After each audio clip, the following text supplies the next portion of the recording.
가을 단풍이 곱게 물든 마포구 망원한강공원. 67세의 순자는 오늘도 어김없이 아침 산책을 나섰다. 남편을 잃고 3년째, 이제 막 슬픔에서 벗어나 새로운 일상을 찾아가고 있었다. 아이들은 모두 독립했고 혼자 사는 것도 나름 익숙해져 가던 참이었다. 어르신, 괜찮으세요?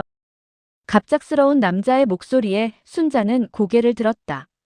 60대 초반으로 보이는 단정한 남자가 걱정스러운 표정으로 자신을 바라보고 있었다. 순자는 그제야 자신이 벤치에 앉아 멍하니 하늘을 올려다보고 있었다는 것을 깨달았다. 아, 네. 괜찮습니다. 혹시 어디 아프신 건 아니신지요? 표정이 너무 아쉬워 보이셔서. 남자의 세심한 배려에 순자는 마음이 따뜻해졌다. 요즘 같은 세상에 이런 친절한 사람이 있다니. 남자는 자신을 영호라고 소개했다. 62세. 최근 은퇴한 전직 중학교 교사였다. 아내를 5년 전에 먼저 보내고 혼자 살고 있다고 했다. 저도 3년 전에 남편을 잃었어요. 그래서 이렇게 혼자 산책을 다니죠. 아, 그러셨군요. 저도 매일 이 시간에 산책을 나와요. 혼자 있으면 자꾸 우울해져서. 두 사람은 자연스럽게 이야기를 나누게 되었다. 영호는 정말 듣기 좋은 목소리로 옛날 교사답게 차분하고 따뜻하게 말했다. 순자는 오랜만에 누군가와 이런 깊은 대화를 나누는 것이 즐거웠다. 내일도 이 시간에 산책 나오세요. 혹시 괜찮으시다면 함께 걸어보아요. 영호의 제안에 순자는 살짝 얼굴이 붉어졌다. 이 나이에 이런 기분이 들다니. 하지만 나쁘지 않았다.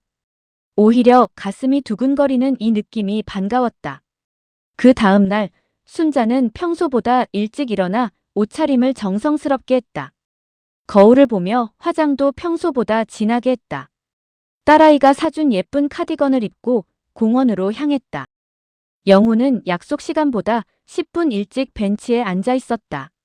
순자를 보자 환하게 웃으며 일어나 다가왔다. 어제보다 더 예뻐 보이세요. 아이고, 이 나이에 무슨. 나이가 중요한가요? 아름다운 건 아름다운 거죠. 영호의 솔직한 칭찬에 순자는 기분이 좋아졌다. 두 사람은 한강을 따라 천천히 걸었다. 영호는 길을 걸으면서도 계속 순자를 배려했다. 차가 오면 안쪽으로 피하게 해주고 걸음 속도도 순자에게 맞춰주었다. 혹시 커피 한 잔 하실래요?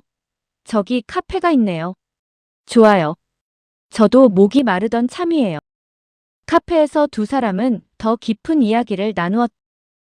영호는 교사 시절 이야기를 들려주었고 순자는 아이들 키우던 이야기를 했다. 대화가 끊이지 않았다. 마치 오래된 친구 같았다. 순자 씨, 오늘 정말 즐거웠어요. 이런 분을 만날 줄 몰랐어요. 저도요. 혼자 살다가 이렇게 좋은 분을 만나니 신기해요. 그날 이후 두 사람은 매일 만나기 시작했다. 처음엔 산책만 하다가 점점 함께 보내는 시간이 길어졌다.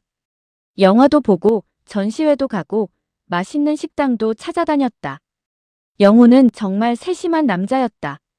순자가 좋아하는 음식을 기억해서 맛있는 집을 찾아주고 순자가 힘들어하면 바로 알아차리고 배려해 주었다. 순자는 점점 영호에게 마음을 열어갔다. 순자 씨, 이렇게 말씀드려도 될까요? 순자 씨와 함께 있으면 정말 행복해요. 영호 씨, 저도 나이가 있어서 이런 말하기가 쑥스럽지만 순자 씨를 보면 가슴이 뛰어요. 순자는 영호의 진심 어린 고백에 감동했다. 정말 오랜만에 느끼는 설렘이었다. 남편과 사랑했던 그 시절 이후로 처음 느끼는 감정이었다. 저도 영호 씨와 함께 있으면 너무 좋아요. 그날 밤 순자는 잠이 오지 않았다. 거울을 보며 웃기도 하고 영호가 해준 말들을 되새기며 혼자 웃기도 했다. 이 나이에 이런 사랑이 찾아올 줄 몰랐다. 죽을 때까지 혼자 살 줄 알았는데 이렇게 좋은 사람이 나타났다. 딸에게 전화를 걸어 영호 이야기를 했다. 딸은 처음엔 걱정했지만 엄마가 행복해하는 모습을 보니 다행이라고 했다. 엄마, 좋은 분이시면 저희도 만나보고 싶어요. 그래, 기회가 되면 소개해줄게. 순자는 영호와의 미래를 그려보기 시작했다. 혼자 살던 집에서 둘이 함께 살면 얼마나 좋을까? 아침마다 같이 산책하고 함께 밥 먹고 텔레비전 보며 이야기하는 평범한 일상이 그렇게 행복해 보였다. 영호도 순자에게 마음을 표현하는 것이 점점 자연스러워졌다. 손을 잡고 걷기도 하고 순자의 어깨에 손을 올리며 다정하게 대화하기도 했다. 두 사람은 마치 오래된 부부처럼 편안하고 다정했다. 순자 씨, 우리 이제 정말 가까워진 것 같아요. 혹시 괜찮으시다면 제 집에 초대하고 싶어요. 직접 요리해서 대접하고 싶어요. 그래도 될까요? 좋아요. 영호의 집은 깔끔하고 정돈되어 있었다. 곳곳에 아내의 사진이 있었지만 순자는 전혀 불편하지 않았다. 오히려 영호가 아내를 그리워하는 마음이 진실하다는 것을 알 수 있어서 더 신뢰가 갔다. 영호가 만든 저녁 식사는 정말 맛있었다. 평범한 집밥이었지만 마음을 담아 만들어서 그런지 더 특별했다. 두 사람은 촛불을 켜고 와인을 마시며 로맨틱한 저녁을 보냈다. 순자 씨를 만나서 제 인생에 다시 봄이 온 것 같아요. 저도요. 영호 씨를 만나서 정말 행복해. 그날 밤 두 사람은 처음으로 포옹했다. 조심스럽고 따뜻한 포옹이었다. 순자는 영호의 품에서 안정감을 느꼈다. 정말 오랜만에 느끼는 사랑의 감정이었다. 영호와 만난 지 한 달이 지났다. 순자는 매일이 행복했다. 영호는 변함없이 다정하고 세심했다.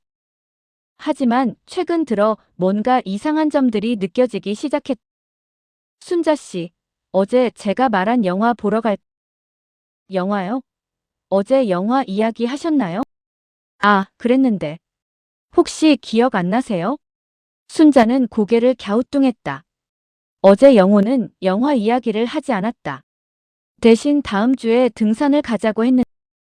하지만 영호가 그렇게 말하니 자신이 잘못 기억하는 것 같았다.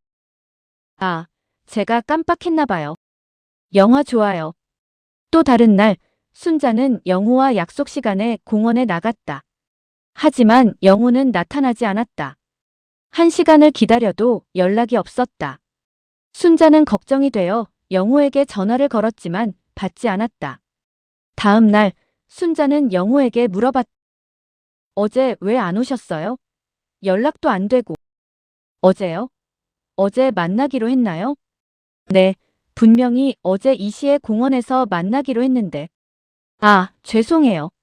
제가 착각했나 봐요. 갑자기 급한 일이 생겨서. 영호는 미안해하며 사과했지만 순자는 뭔가 이상했다. 영호가 자신과의 약속을 그렇게 쉽게 잊을 리가 없는데. 평소 그렇게 세심하고 꼼꼼한 사람이. 그런 일들이 계속 반복되었다. 영호는 어떤 날은 평소와 다른 반응을 보였다. 순자가 좋아하는 음식을 물어보면 그런 것도 기억 못하세요? 라고. 또 어떤 날은 순자 씨가 뭘 좋아하는지 모르겠어요 라고 했다. 가장 이상했던 것은 영호의 말투였다. 평소 영호는 정중하고 부드러운 말투를 썼는데 가끔 투박하고 직설적으로 말할 때가 있었다. 순자가 오늘 날씨가 좋네요 라고 말하면 그냥 그렇네요 라고 시큰둥하게 답하는 것이었다. 영호 씨, 혹시 어디 아프세요? 요즘 좀 달라지신 것 같아요. 달라졌다고요? 전 똑같은데요. 아니에요.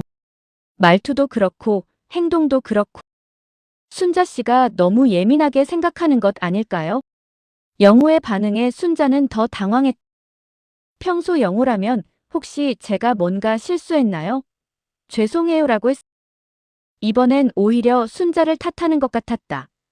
어느 날 순자는 영호와 함께 마트에 갔다. 영호는 계산대에서 갑자기 다른 사람처럼 행동했다. 평소 정중하게 감사합니다라고 말하던 영호가 점원에게 퉁명스럽게 됐어요 라고 말했다. 영호 씨, 왜 그렇게 말해요? 어떻게 말했는데요? 너무 무뚝뚝하게. 제가 언제 무뚝뚝하게 말했나요? 순자는 혼란스러웠다. 분명히 영호는 방금 전까지 다르게 행동했는데 지금은 또 평소의 다정한 모습이었다. 마치 방금 전 일을 기억하지 못하는 것 같았다. 집에 돌아온 순자는 곰곰 생각해봤다. 영호가 치매에 걸린 것일까? 아니면 스트레스 때문에 이상해진 것일까? 하지만 다른 건 멀쩡한데 유독 자신과의 일들만 기억 못하거나 다르게 행동한다는 게 이상했다. 며칠 후 순자는 영호와 함께 카페에 갔다. 영호는 평소처럼 다정했다. 순자의 커피를 먼저 가져다 주고 의자도 빼주고 정말 신사적이었다. 순자 씨, 요즘 제가 이상해 보이나? 갑자기 왜 그런 말씀을? 아니, 순자 씨가 자꾸 저보고 달라졌다고 하셔서 혹시 제가 무의식적으로 실수하는 게 있나 싶어서요. 영호의 말에 순자는 감동했다. 역시 영호는 자신을 배려하는 사람이었다. 자신이 너무 예민하게 생각한 것 같았다. 아니, 제가 너무 예민했나 봐요. 그래도 순자 씨가 불편하셨다면 제가 더 조심하겠. 그날 영호는 정말 완벽했다. 순자가 원하는 모든 것을 알아서 해주고 대화도 재미있게 해주고 집까지 바래다 주었다. 순자는 자신이 괜히 의심한 것 같아서 미안했다. 하지만 다음 날 또 이상한 일이 일어났다. 순자가 영호에게 전화를 걸었더니 누구세요? 라고 물었다. 영호 씨, 저 순자예요. 아, 순자 씨. 죄송해요. 깜빡했네요. 혹시 많이 바쁘세요? 목소리가 피곤해 보이는데. 아니, 괜찮아요. 전화 통화 중에도 영호는 평소와 달랐다. 대답이 짧고 시큰둥했다. 순자가 내일 만나자고 하자 글쎄요. 시간 되면요라고 대답했다. 평소 영호라면 당연히 만나야죠. 어디서 만날까요? 라고 했을 텐데. 순자는 점점 불안해졌다. 영호가 자신에게 실증을 느끼는 것일까? 아니면 정말 무슨 문제가 있는 것일까? 하지만 막상 만나면 또 평소처럼 다정한 영호가 되어 있었다. 이런 일들이 반복되자 순자는 영호에 대해 의심하기 시작했다. 혹시 영호가 자신에게 거짓말을 하고 있는 것일까? 아니면 다른 여자가 있는 것일까? 하지만 영호는 항상 순자에게만 집중하는 것 같았다. 어느 날 순자는 영호의 핸드폰에서 모르는 여자의 사진을 봤다. 영호가 화장실에 간 사이 테이블에 놓인 핸드폰에 메시지 알림이 왔는데 화면에 여자 사진이 떴다. 영호 씨, 혹시 이분은 누구세요? 누구요? 아, 그냥 지인이에요. 지인이라고 하기엔 사진이 너무 친밀해 보이는데. 순자 씨, 혹시 저를 의심하시는 건가요?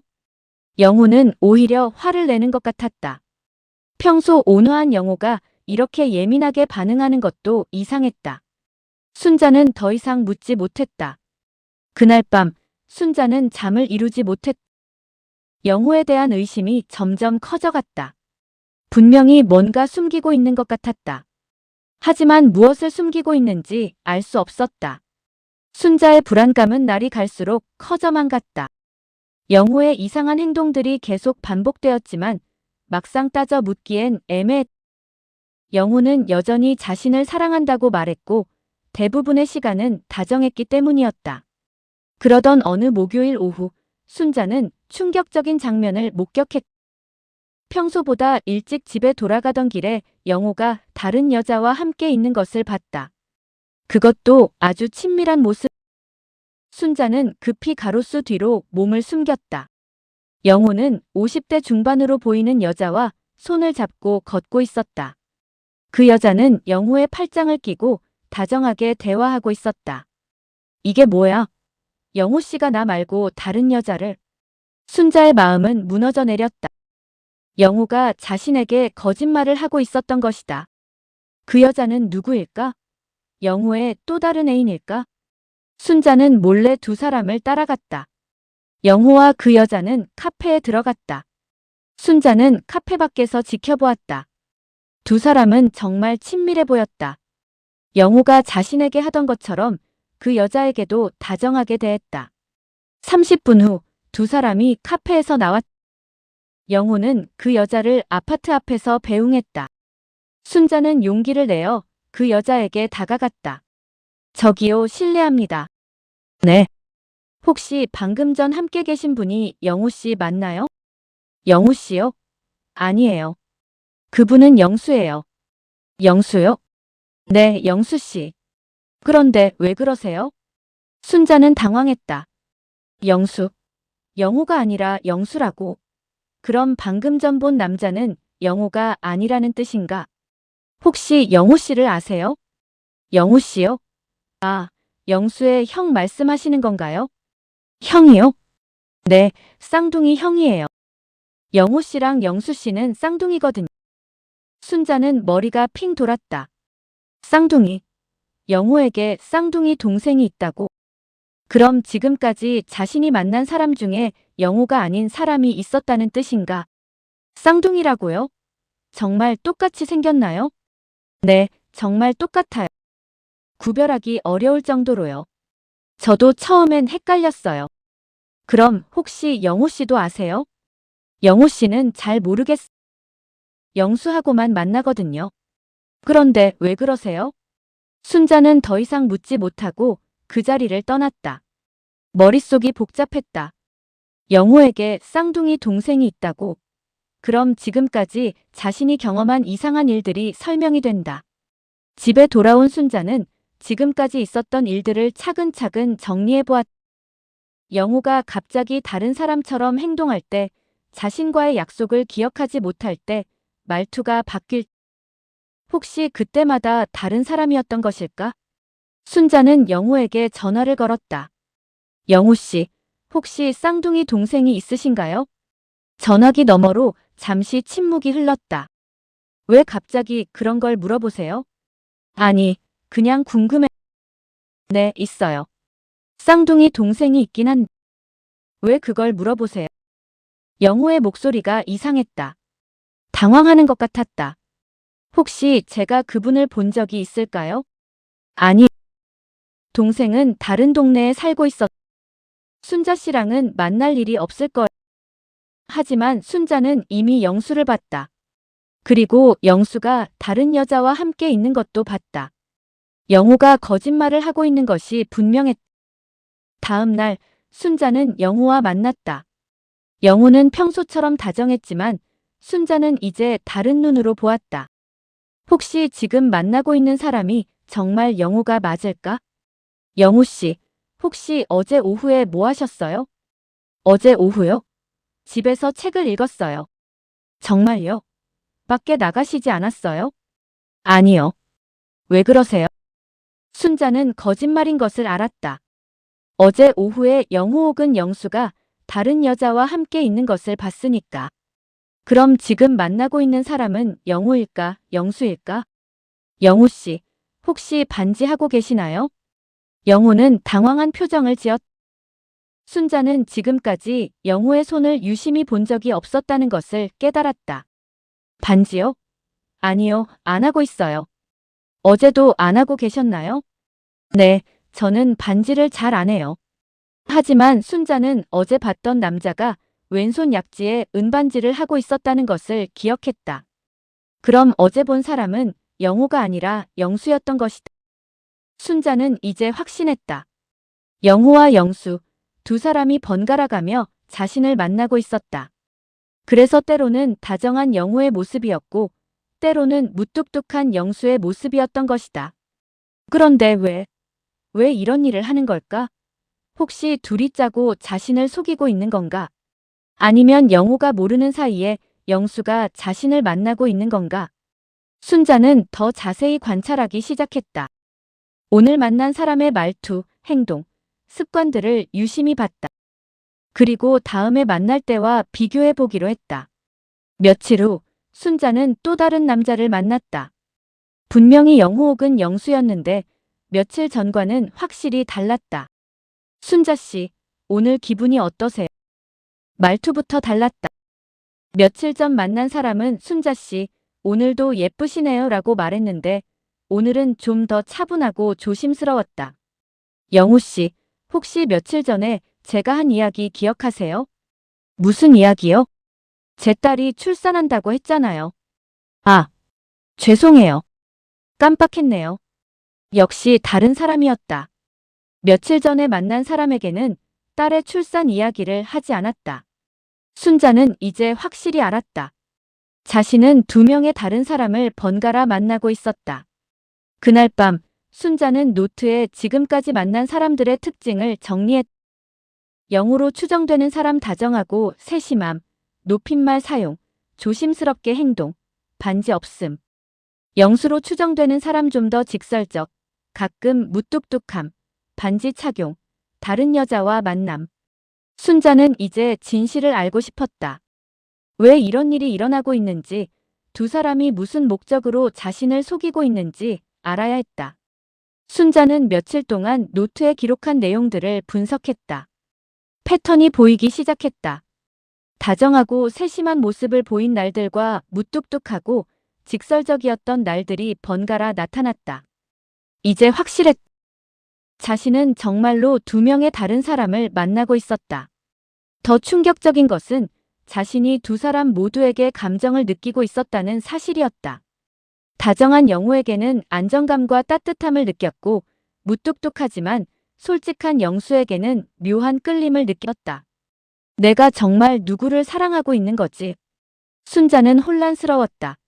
처음 만났을 때 자신이 사랑에 빠진 사람은 누구였을까?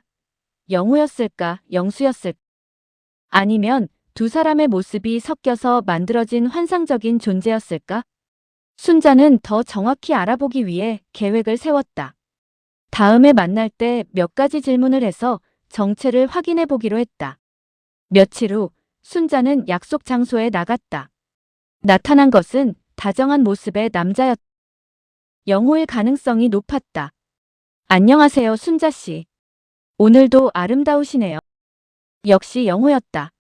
순자는 미리 준비한 질문을 했다. 영호 씨, 혹시 지난주 화요일에 뭐 하셨어요? 지난주 화요일요? 글쎄요. 기억이 잘 안 나네요. 그때 우리 같이 영화 보기로 했었는데 갑자기 연락이 안 되더라고요. 영호는 당황한 표정을 지었다. 아, 그때. 미안. 갑자기 급한 일이 생겨서. 거짓말이었다. 지난주 화요일에 순자는 영화 약속을 한 적이 없었다. 하지만 영호는 그 사실을 모르고 있었다. 이는 지난주 화요일에 순자를 만난 사람이 영호가 아니라는 뜻이었다. 영호 씨, 혹시 동생분과 닮았다고 사람들이 말하나요? 네, 쌍둥이라서 많이 닮았어요. 가끔 헷갈려 하는 사람들도 있어요. 혹시 동생분이 저를 본 적이 있을까요? 영호는 또 당황했다. 동생이요? 아니요. 동생은 순자 씨를 모를 거예요. 또 거짓말이었다. 순자는 이미 영수를 받고 영수도 자신을 알고 있을 것이었다. 순자는 이제 확신했다. 영호는 영수가 자신을 만나고 있다는 사실을 모르고 있거나 알고 있으면서도 숨기고 있었다. 어느 쪽이든 자신을 속이고 있었다. 집에 돌아온 순자는 더 깊이 생각해봤다. 자신이 처음 사랑에 빠진 그 순간을 되짚어봤다. 첫 만남에서 자신에게 말을 걸어온 사람, 그렇게 다정하고 세심했던 사람은 누구였을까? 순자는 그날의 대화를 자세히 기억해봤다. 어르신, 괜찮으세요? 혹시 어디 아프신 건 아니신지요? 표정이 너무 아쉬워 보이셔서. 그 말투와 태도를 생각해보니 영호였을 것 같았다. 영수는 그렇게 세심하게 말하지 않았으니까. 그럼 자신이 처음 사랑에 빠진 사람은 영호였다. 하지만 그 후로 만난 사람들 중에는 영수도 있었다. 영수의 직설적이고 솔직한 모습에도 매력을 느꼈다. 그럼 자신은 지금 두 명을 모두 사랑하고 있는 건가? 순자는 자신의 감정을 정리해봤다. 영호에게 느끼는 감정 안정감, 따뜻함, 보호받는 느낌, 편안. 영수에게 느끼는 감정 설렘, 긴장감, 예측 불가능함, 신선함. 두 감정 모두 진짜였다. 하지만 자신이 사랑한다고 생각했던 사람은 실제로는 두 명이었다. 그럼 자신의 사랑은 가짜였던 걸까? 며칠 후 순자는 또 다른 만남을 가졌다. 이번에는 영수였다. 좀 더 무뚝뚝하고 직설적인 모습이었다. 순자 씨, 오늘 뭐 하고 싶어요? 영호 씨가 정하세요. 영호요? 아, 네. 그럼 걸어볼까요? 영수는 자신을 영호라고 부르는 것을 자연스럽게 받아들였다. 이는 두 가지 중 하나를 의미했다. 영수가 영호인 척하고 있거나 아니면 정말로 영호와 교대로 순자를 만나고 있었다. 혹시 형이랑 닮았다고 사람들이 말하나요? 영수는 잠깐 멈칫했다. 형이요? 아, 네. 많이 닮았다고 해요. 혹시 형분을 제가 본 적이 있을까요? 아니요. 형은 순자 씨를 모를 거예요. 같은 대답이었다. 두 사람 모두 상대방이 순자를 모른다고 말했다. 이상했다. 순자는 더 직접적으로 물어봤다. 혹시 저를 다른 사람으로 착각하고 계신 건 아니죠? 무슨 말씀이세요? 아니에요. 그냥 가끔 저를 처음 보는 것처럼 행동하실 때가 있어서. 제가 언제 그랬나요? 영수는 진짜 모르는 것 같았다. 영호와 영수가 서로의 행동을 모르고 있다는 뜻일까? 그날 밤 순자는 결론을 내렸다. 영호와 영수 두 사람 모두 자신을 만나고 있지만 서로 그 사실을 숨기고 있었다. 아니면 정말로 모르고 있을 수도 있었다. 어느 쪽이든 자신은 속고 있었다. 그리고 더 중요한 것은 자신이 사랑한다고 생각했던 그 완벽한 남자는 실제로는 존재하지 않았다는 것이었다. 영호의 다정함과 영수의 솔직함이 합쳐져서 만들어진 환상이었다. 순자는 배신감을 느꼈다. 하지만 동시에 궁금했다. 왜 이런 일이 일어나고 있는 걸까? 두 사람의 목적이 무엇일까? 단순히 재미로 하는 일일까? 아니면 다른 이유가 있을까? 순자는 진실을 알아내기로 결심했다. 더 이상 속고만 있을 수는 없었다. 자신의 감정도 시간도 존엄도 소중했다. 이제는 직접 나서서 모든 것을 밝혀내야 했다. 순자는 진실을 알아내기 위해 본격적인 조사를 시작했다. 영호와 영수가 왜 자신을 속이고 있는지 알아야 했다. 단순한 장난일 리는 없었다. 분명 다른 목적이 있을 것이었다. 먼저 순자는 영호의 집 주변을 관찰했다. 며칠 동안 멀리서 지켜보니 흥미로운 사실을 발견했다. 영호의 집에는 두 대의 차가 번갈아 주차되어 있었다. 하나는 은색 소나타, 하나는 검은색 그랜저였다. 혹시 두 사람이 같은 집에 살고 있는 것? 순자는 더 자세히 관찰했다. 어떤 날은 은색 소나타를 타고 나오는 남자를, 어떤 날은 검은색 그랜저를 타고 나오는 남자를 봤다. 두 사람 모두 영호 또는 영수와 똑같이 생겼다. 며칠 후 순자는 중요한 단서를 발견했다. 우편함에서 우편물을 가져가는 두 남자를 봤는데 우편물에 적힌 이름이 달랐다. 하나는 박영호, 하나는 박영수였다. 정말로 쌍둥이 형제였고 같은 집에 살고 있었다. 이제 궁금한 것은 왜 이런 짓을 하고 있느냐는 것이었다. 순자는 영호 또는 영수의 과거를 알아보기로 했다. 영호가 말했던 전직 중학교 교사라는 말이 사실인지 확인해 보기로 했다. 순자는 동네 주민센터에 가서 자연스럽게 물어봤다. 혹시 이 동네에 박영호 씨라고 전직 중학교 교사하신 분 아세요? 박영호요? 아, 그분이라면 알죠. 그런데 교사는 박영수 씨가 하셨고 박영호 씨는 부동산 중개업을 하셨어요. 순자는 놀랐다. 영호가 자신에게 거짓말을 했다는 뜻이었다. 교사는 영수였고 영호는 부동산업자였다. 혹시 두 분이 어떤 분들인지 더 자세히 알 수 있을까요? 글쎄요, 자세한 건 잘 모르겠지만 두 분이 쌍둥이거든요. 그런데 최근에 뭔가 말이 많더라고. 무슨 말이요? 아버지가 돌아가시면서 유산 문제로 형제가 갈등이 있다고 하더라고요. 유산 문제. 순자는 중요한 단서를 찾았다. 혹시 자신이 이 유산 문제와 관련이 있는 건가? 순자는 더 자세히 알아보기 위해 동네 부동산에 가봤다. 혹시 영호가 일하는 곳일 수도 있었다. 혹시 박영호 씨 아세요? 박영호요? 아, 그분이라면. 요즘 좀 복잡한 일이 있으신 것 같던데요. 무슨 일이요? 아버지 유산 때문에 형제 간에 문제가 있다고 하더라고요. 특히 아버지가 남긴 부동산이 상당한데 상속 조건이 좀 특이하다고. 어떻게 특이한가요? 자세한 건 모르겠지만 두 아들이 모두 결혼을 해야 상속받을 수 있다는 조건이 있다고 하더라고요.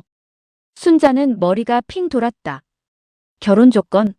그럼 혹시 영호와 영수가 자신을 이용하려고 하는 건가? 그런데 두 분 다 결혼하셨나요? 아니요. 둘 다 독신이에요. 아내분들이 일찍 순자는 이제 퍼즐이 맞춰지는 것을 느꼈다. 영호와 영수 모두 유산을 받기 위해 결혼을 해야 했다. 그래서 자신을 노린 것이었다. 하지만 왜 두 사람이 한 명의 여자를 두고 이런 짓을 하고 있을까? 서로 경쟁하고 있는 건가? 아니면 함께 계획한 건가? 순자는 더 알아보기 위해 영호가 다니던 중학교를 찾아갔다. 사실은 영수가 다녔던 학교였지만 박영수 선생님 말씀이시죠? 정말 좋은 분이셨어요. 학생들도 잘 가르치시고 혹시 어떤 분이셨는지 더 자세히. 성격이 좀 내성적이시긴 했지만 진실하고 책임감 있는 분이셨어요. 형분하고는 많이 다르시더라고. 형분도 아시나? 박영호 씨요? 몇 번 봤는데 영수 선생님보다는 좀 더 활발하시고 사교적이시더라고요. 하지만 좀 어떻게 말해야 할까요? 신뢰감은 영수 선생님이 더 있으셨어요. 순자는 두 형제의 성격 차이를 알 수 있었다. 영수는 내성적이지만 진실한 성격, 영호는 활발하지만 신뢰하기 어려운 성격이었다. 이제 그림이 그려졌다. 영호와 영수는 아버지의 유산을 받기 위해 결혼을 해야 했다. 그런데 둘 다 적당한 상대를 찾지 못했거나 찾기 어려운 상황이었다. 그래서 한 명의 여자 순자를 두고 이런 계략을 짜낸 것이었다. 하지만 정확한 계획이 무엇인지는 알 수 없었다. 둘 중 누가 순자와 결혼하게 될까? 아니면 둘 다 순자를 이용해서 다른 목적을 달성하려는 걸. 순자는 직접 확인해 보기로 했다. 영호의 집에 가서 직접 물어보기로 했다. 더 이상 모른 척할 수 없었다. 다음 날 순자는 영호의 집 앞에서 기다렸다. 영호 또는 영수가 나오면 직접 따져 묻기로 했다. 1시간쯤 지나자 집에서 남자가 나왔다. 검은색 그랜저를 탔으니 영수일 가능성이 높았다. 순자는 용기를 내어 다가갔다. 영수 씨. 남자는 깜짝 놀라며 돌아봤다. 뭐? 순자 씨? 여기는 왜? 이제 다 알고 있어요. 영호 씨와 영수 씨 두 분이 저를 속이고 있다는 것도 유산 때문에 결혼이 필요하다는 것도. 영수는 당황한 표정을 지었다. 뭘 말씀하시는 건지. 이제 그만 거짓말하세요. 저는 바보가 아니에요. 영수는 잠시 망설이더니 한숨을 쉬었다. 어떻게 알게 됐나요? 그게 중요한 게 아니에요. 왜 이런 짓을 하는지가 중요하죠. 영수는 고개를 숙였다. 하지만 제가 계획한 게 아니에요. 그럼 누가 계획한 거예요? 형이요. 형이 먼저 순자 씨를 만났고 저는 나중에 끌려 들어간 거예요. 순자는 영수의 말이 진실인지 확신할 수 없었다. 하지만 일단 더 들어보기로 했다. 자세히 설명해 주세요. 영수는 무거운 표정으로 이야기를 시작했다. 영수의 고백을 들은 순자는 분노와 배신감에 휩싸였다. 영호가 처음부터 유산을 목적으로 자신에게 접근했고 나중에 영수까지 끌어들여 번갈아가며 자신을 속였다는 것이었다. 더 충격적인 것은 두 형제가 마지막에 누가 순자와 결혼할지 가위바위보로 정하려고 했다는 사실이었다. 그럼 저는 뭐예요? 물건인가요? 아니에요, 순자 씨. 저는 정말로. 그만해. 더 이상 거짓말하지 마세요. 순자는 영수를 뒤로하고 그 자리를 떠났다. 하지만 마음속으로는 복수를 다짐하고 있었다. 자신을 이렇게 우롱한 두 남자를 그냥 놔둘 수는 없었다. 집에 돌아온 순자는 치밀한 계획을 세우기 시작했다. 67세의 나이가 무색할 정도로 예리하고 계산적인 복수 계획이었다. 먼저 순자는 두 형제가 모르게 증거를 수집하기 시작했다. 영호와 영수와의 대화를 녹음하고 그들의 거짓말을 체계적으로 정리했다. 또한 유산 문제에 대해서도 자세히 조사했다. 순자는 법무사 사무실을 찾아가 상속 관련 법률을 문의했다. 혹시 상속 조건에 결혼이 포함된 경우 위장 결혼으로도 그 조건을 충족할 수 있나요? 위장 결혼이라는 게 명확히 드러나면 상속 자체가 무효가 될 수 있습니다. 특히 고인의 의도가 진정한 결혼을 통한 안정된 가정 형성이었다면 더욱 그렇죠. 순자는 중요한 정보를 얻었다. 만약 영호와 영수의 계획을 폭로한다면 그들은 유산을 받을 수 없게 될 것이었다. 이제 순자는 본격적인 연기를 시작했다. 아무것도 모르는 척하면서 두 형제를 각각 만나기 시작했다. 하지만 이번에는 그들을 함정에 빠뜨리기 위한 치밀한 계획을 세워뒀다. 먼저 영호와 만날 때 순자는 일부러 결혼에 대한 이야기를 꺼냈다.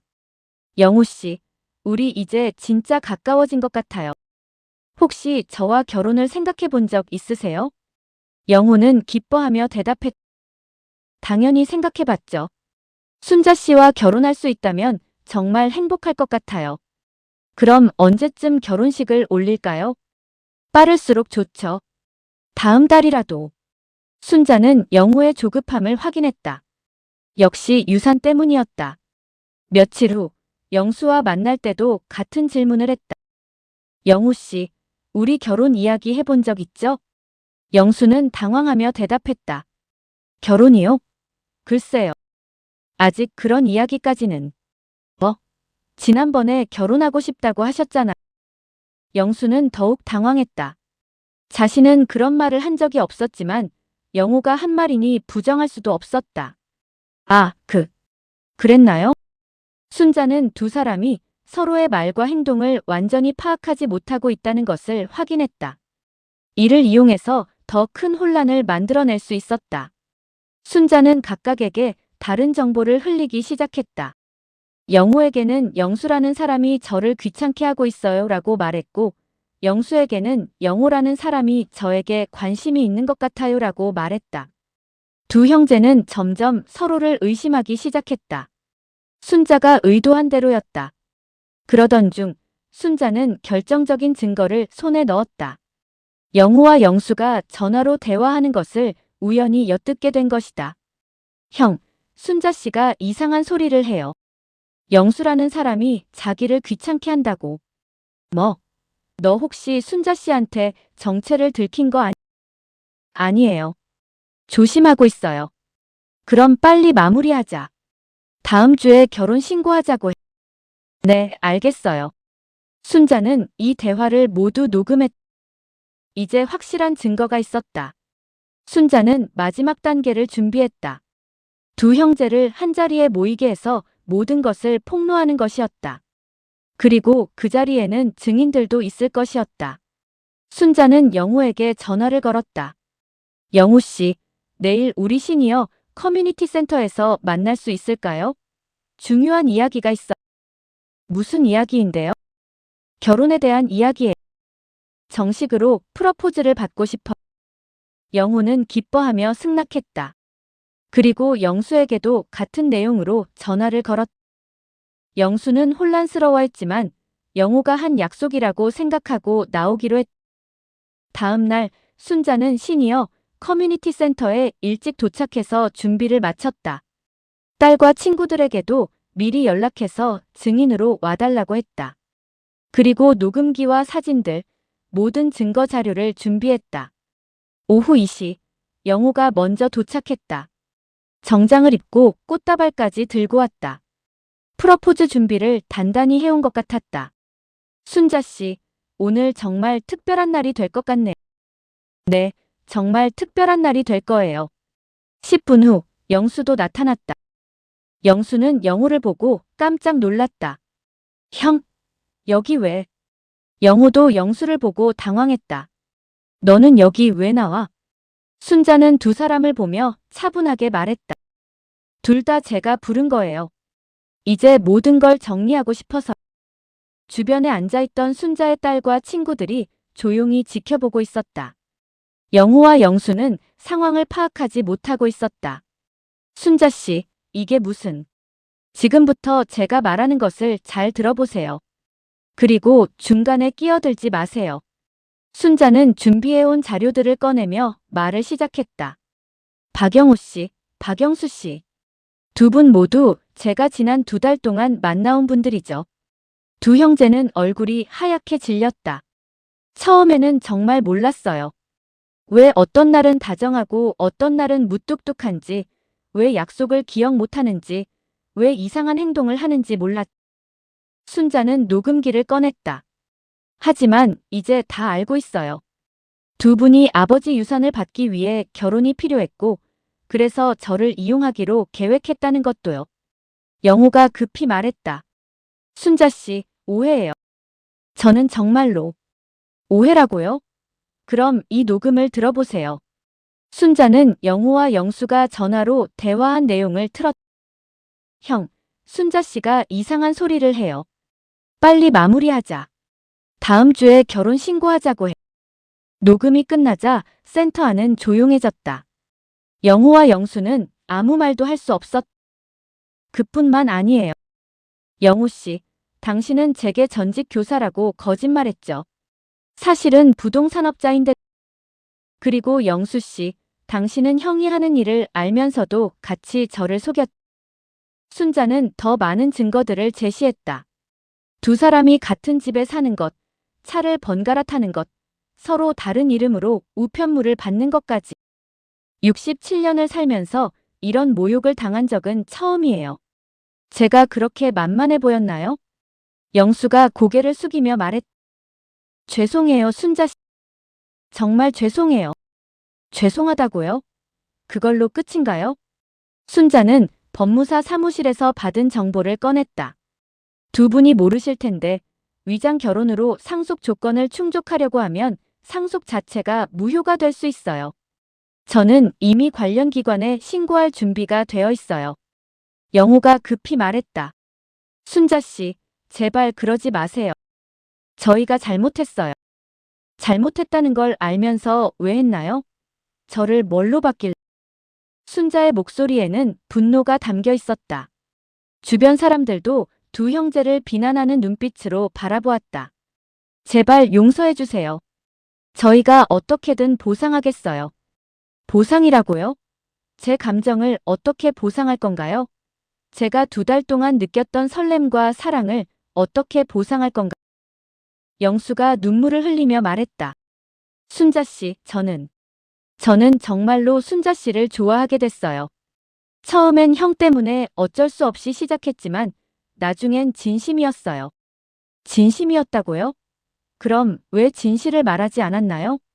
무서웠어요. 순자 씨가 저를 떠날까봐. 순자는 차갑게 웃었다. 무서워서 거짓말을 계속했다고요? 그게 사랑인가요? 영호도 끼어들었다. 저도 마찬가지예요.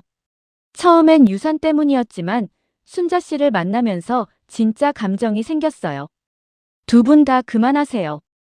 이제 와서 진심이었다고 하면 제가 믿을 것 같나요?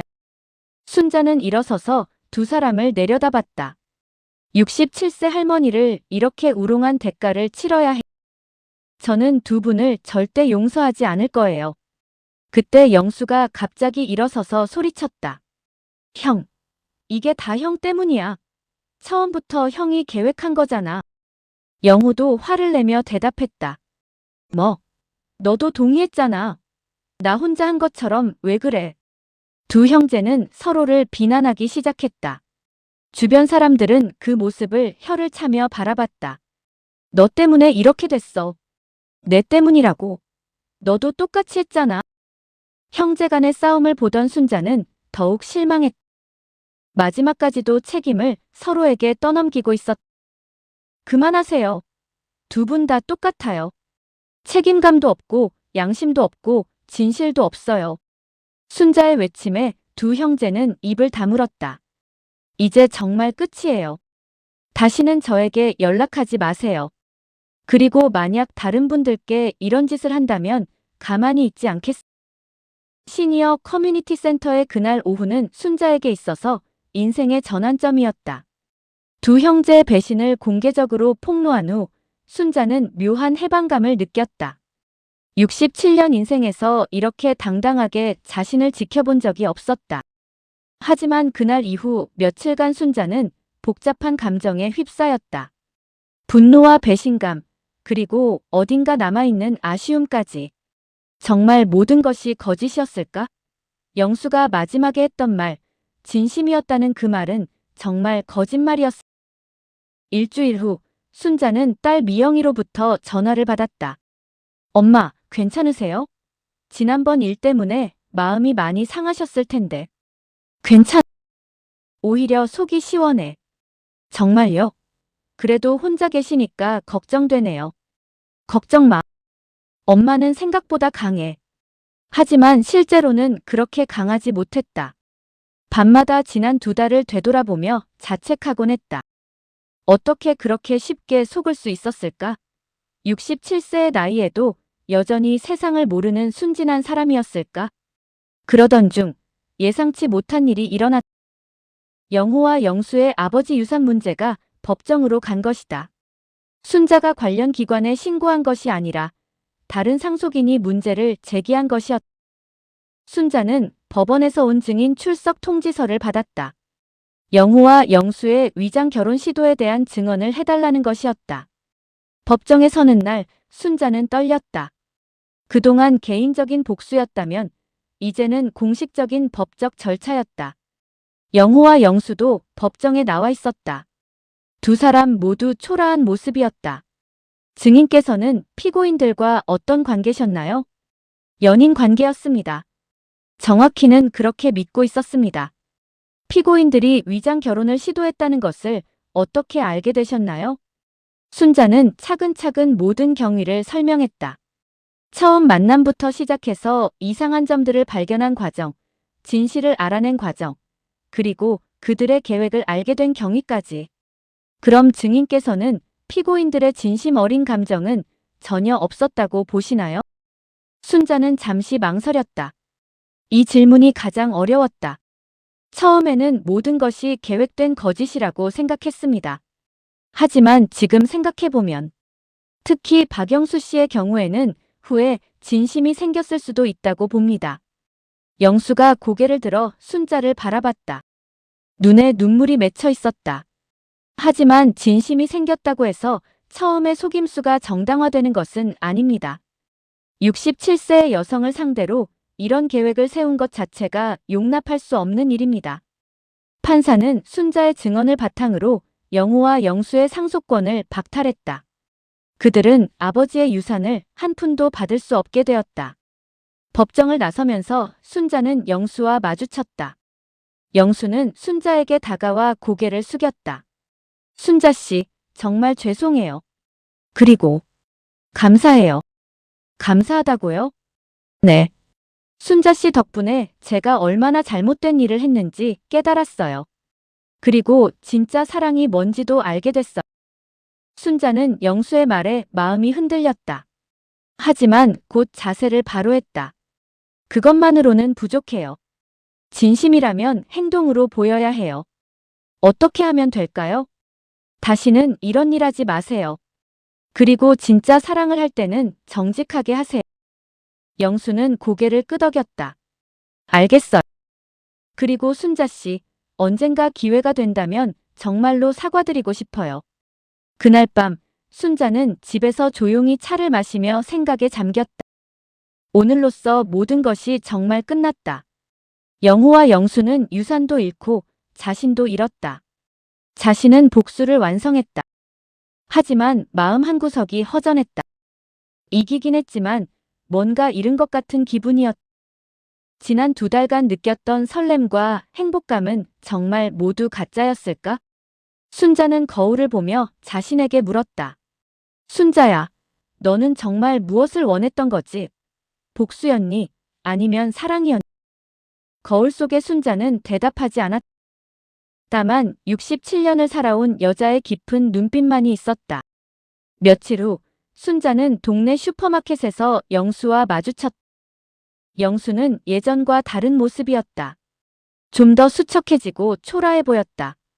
순자 씨, 안녕하세요. 요즘 어떻게 지내세요? 잘 지내고 있어. 영수 씨는요? 저는 새로 시작하려고 해요. 다른 동네로 이사도 가고 새 직장도 구하고. 그게 좋겠네요. 두 사람은 잠시 어색한 침묵에 휩싸였다.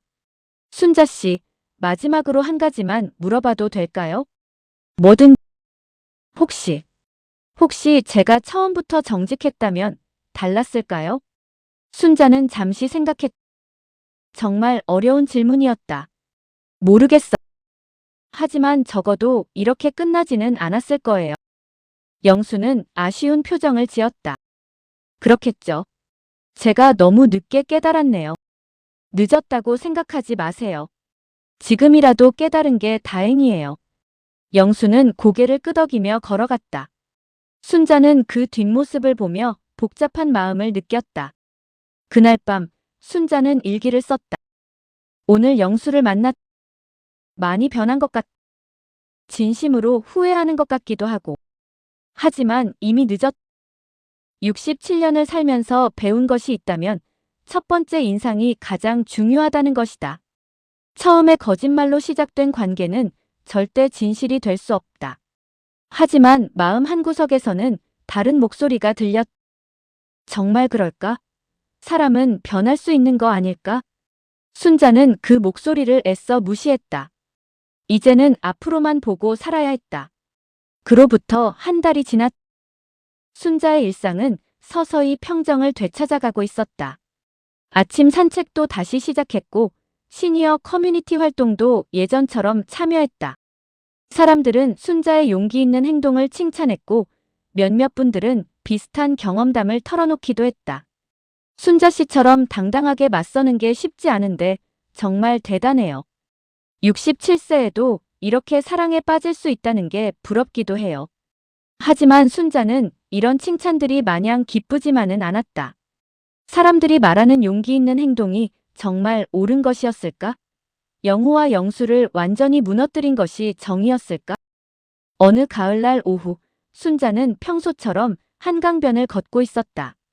단풍이 곱게 물든 길을 혼자 걸으며 지난 몇 달을 되돌아보고 있었다. 그때 뒤에서 누군가 자신을 부르는 소리가 들렸다. 순자 씨.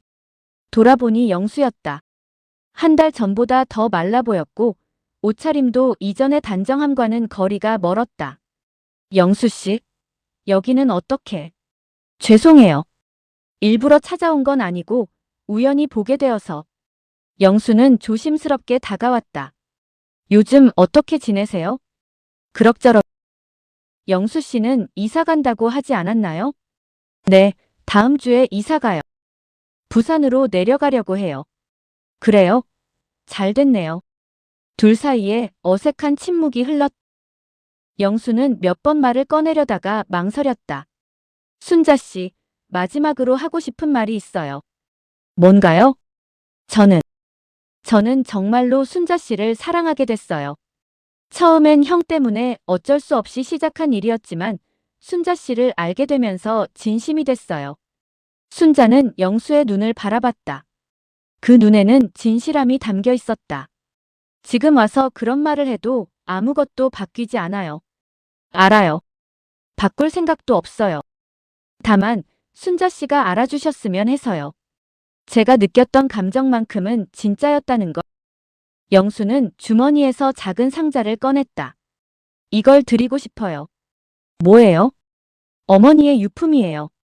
어머니가 돌아가시기 전에 좋은 사람 만나면 주라고 하셨어요. 순자 씨만큼 좋은 분을 만날 수 있을지 모르겠어요.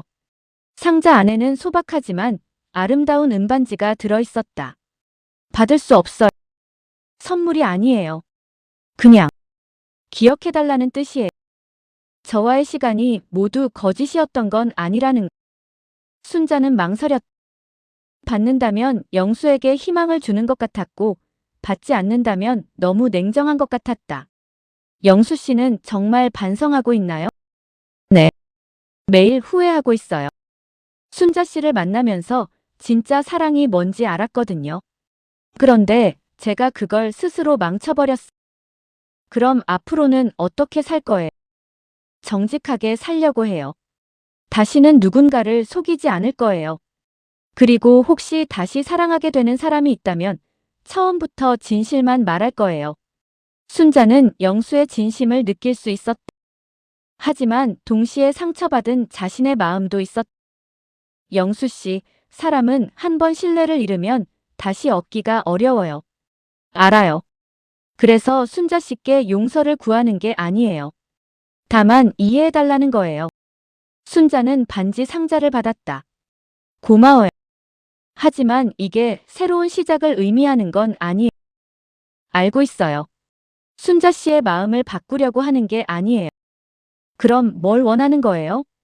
영수는 잠시 생각하더니 말했다. 용서는 아니더라도 미움만은 풀어주셨으면 해요. 순자 씨가 저 때문에 사랑을 두려워하게 되는 건 원하지 않거든요. 순자는 영수의 말에 놀랐다. 정말 자신을 생각해서 하는 말인 것 같았다. 제가 왜 사랑을 두려워한다고 생각해요? 순자 씨 같은 분이 67세에 다시 사랑을 시작한다는 게 얼마나 용기 있는 일인지 알거든요.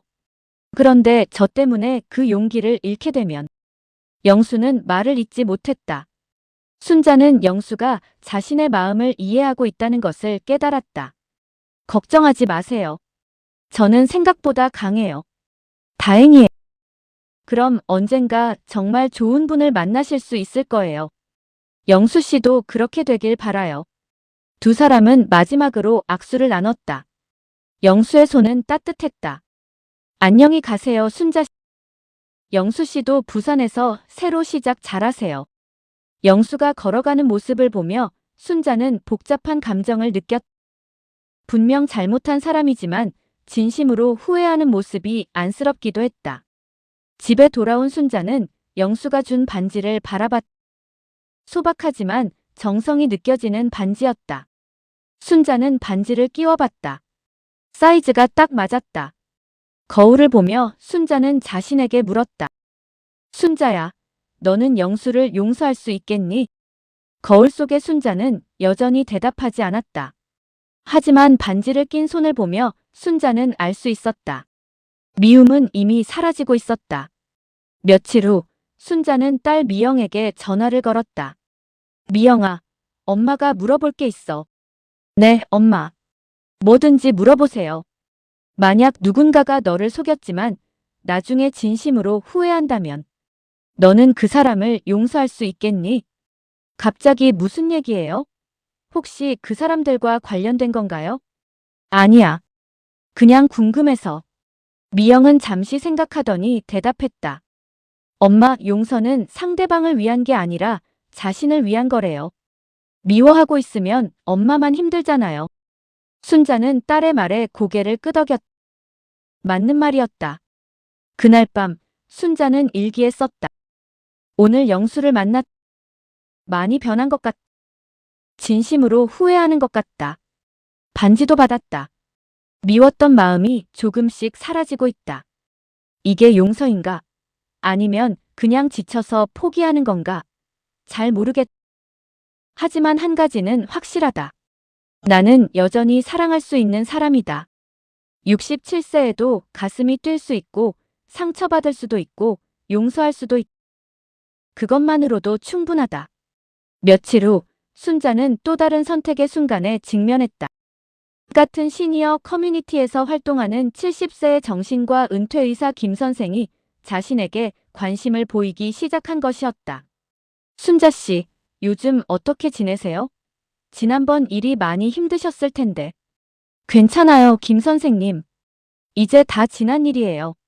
순자 씨의 용기가 정말 대단하다고 생각해요. 아무나 그렇게 당당하게 맞설 수 있는 건 아니거든요.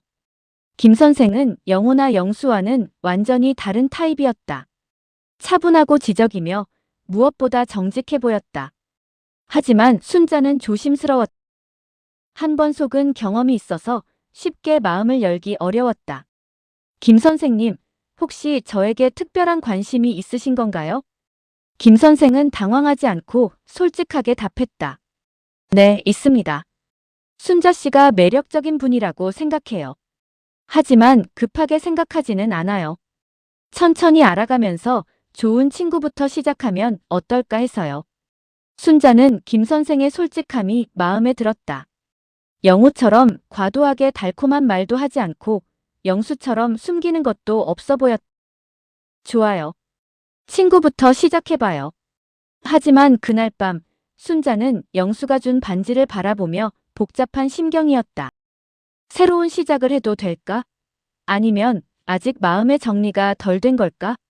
한 달이 더 지났다. 김 선생과의 만남은 편안하고 자연스러웠다.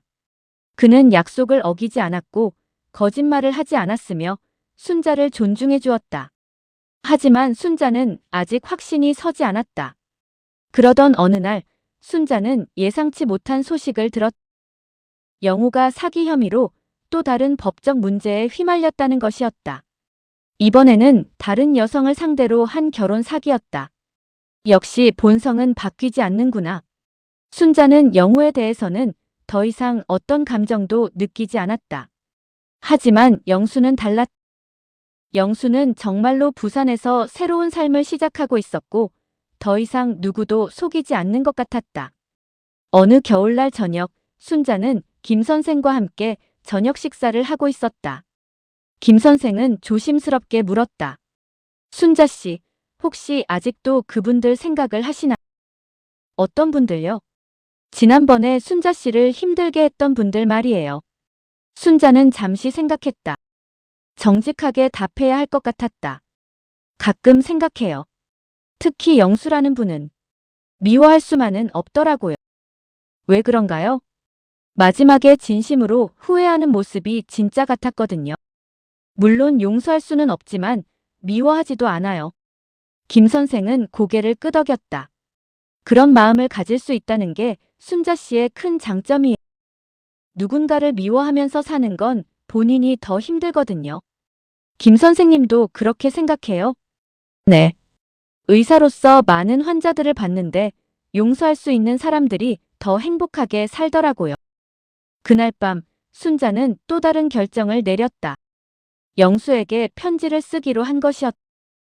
영수 씨께. 안녕하세요. 부산에서 잘 지내고 계신지 궁금합니다. 요즘 저는 새로운 분과 친구로 지내고 있습니다. 좋은 분이에요.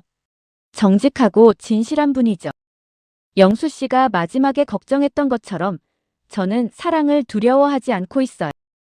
영수 씨도 부산에서 좋은 분을 만나시길 바라요. 그리고 그때는 처음부터 정직하게 시작하세요. 사랑은 거짓말로 시작되어서는 안 되거든요. 영수 씨가 주신 반지는 잘 간직하고 있어요. 미움의 상징이 아니라 용서의 상징으로요. 건강하게 지내세요. 순자 올림. 편지를 쓰고 나서 순자는 홀가분한 기분이었다. 이제 정말로 모든 것을 정리한 기분이었다. 며칠 후 순자는 김 선생에게 말했다. 김 선생님, 이제 정말로 새로운 시작을 할 준비가 된 것 같아요. 정말요? 네. 과거를 정리했어요. 이제 앞만 보고 갈 수 있을 것 같아요. 김 선생은 환하게 웃었. 천천히 해요. 급할 것 없어요. 고마워요. 그런 마음이 더 믿음이 가요. 그 순간 순자는 깨달았다. 진정한 사랑은 서두르지 않는다는 것을, 속이지 않는다는 것을, 그리고 무엇보다 상대방을 있는 그대로 받아들인다는 것을. 67세의 늦은 나이에 얻은 깨달음이었지만 결코 늦지 않았다. 오히려 이제야 진짜 사랑을 시작할 수 있을 것 같았다. 2주 후 순자는 영수로부터 답장을 받았다. 순자 씨께 편지 고맙습니다. 용서해 주셔서 감사해요. 저도 부산에서 새로운 일을 시작했어요. 작은 서점을 운영하고 있어요. 책을 읽으며 많은 생각을 하고 있어요. 아직 누구를 만나지는 않았지만 언젠가 만나게 되면 순자 씨 말씀대로 정직하게 시작할 거예요. 순자 씨가 좋은 분과 행복하게 지내신다니 다행이에요. 김 선생님이 순자 씨를 소중히 여겨주시길 바라요. 건강하게 지내세요. 영수 올림. S. 반지를 간직해 주셔서 고마워요. 언젠가 그것이 진짜 행복의 상징이 되길 바라요. 순자는 편지를 읽으며 미소 지었다. 이제 정말로 모든 것이 끝났다. 그리고 새로운 시작이 기다리고 있었다.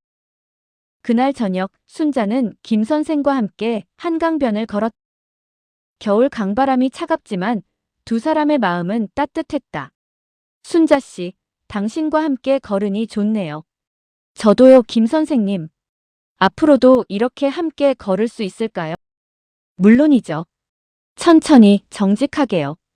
두 사람은 손을 잡고 강변을 걸었다. 순자의 손에는 영수가 준 반지가 있었고 그것은 이제 새로운 시작의 상징이 되었다. 67세의 순자에게 또 다른 사랑이 시작되고 있었다. 이번에는 거짓 없이 서두르지 않고 진실하게. 그로부터 1년 후 순자는 김 선생과 결혼했다. 소박하지만 따뜻한 결혼식이었다. 가족들과 친구들이 모두 축복해 주었다. 영수는 결혼식에 축하 화환을 보냈다. 카드에는 간단한 메시지가 적혀 있었다. 순자 씨의 행복을 진심으로 축하합니다. 정직한 사랑의 결실이네요. 마이너스 영수. 순자는 그 카드를 보며 모든 것이 제자리를 찾았다는 생각을 했다. 미움도 사라지고 상처도 아물고 새로운 사랑도 찾았다. 68세의 새 신부 순자는 행복했다. 진정한 사랑은 나이와 상관없이 언제든 다시 시작할 수 있다는 것을 증명한 것 같아서. 그리고 마지막으로 순자는 같은 처지의 시니어들에게 말하고 싶었다. 나이는 숫자일 뿐이에요. 사랑할 용기만 있다면 언제든 새로운 시작이 가능. 다만 정직하게 서두르지 말고 자신을 소중히 여기면서 하세요.